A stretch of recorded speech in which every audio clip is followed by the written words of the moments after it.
May ipinalit na. Kim Chiu at Paolo Abilino may relasyon na pala. Naging tila mas maayos at tahimik ang paghihiwalay na di umano ng celebrity couple na Sian Lim at Kim Chiu. Gumawa man ito ng ingay sa social media pero tila sa mas maayos sa paraan at dahilan ang naging rason bakit sila naghiwalay.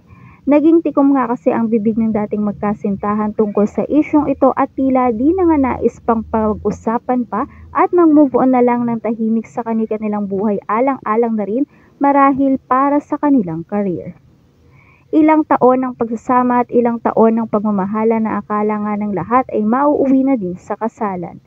Pero sadyang panahon na ang makakapagsabi kung ang Kim-si couple nga ba talaga ang para sa isa't isa at kung magkakaayos pa ba sila.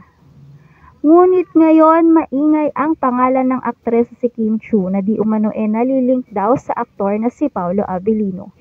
Di lingid sa kaalaman ng lahat na magkasama sa isang proyekto itong si Kim at Paolo kaya naman hindi talaga malabo na makitang lagi silang magkasama. Pero mas naging usap-usapan ng dalawa nang makita nga itong si Kim at Paolo sa inilabas sa Christmas Station ID ng Kapamilya Network ABS-CBN. Kaya naman dahil dito marami ang nagkomento na tila maipinalit na nga itong si Kim Chiu sa kanyang ex-boyfriend na si Sian Lim. At ang itinuturo nga ang aktor na si Paolo Abilino. Nakasanayan nga kasi ng marami na sa bawat station ID na inailabas ng kahit saang TV network pinagsasama ang celebrities na love team o di kaya yung couple on and off the camera. Makikita na si Kim Chiu at Paolo ang magkasama sa bagong labas ng Christmas Station ID ng Kapamilya Network at nakikita din na sobrang malapit ang dalawa sa isa't isa.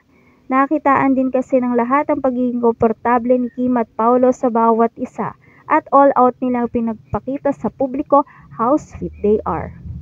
May ilang nagsasabi pa na hindi lang daw sa station ID ng ABS-CBN sweet itong si Kim at Paolo, kundi maging kahit walang kamera na nakaharap sa kanila. Kaya naman, kumakalat ngayon ang usap-usapan na may relasyon na nga daw ang dalawa. Pero wala pa namang kumpirmasyon kung tunay ito at kung tunay man, kailan at paano nga ba ito nagsimula.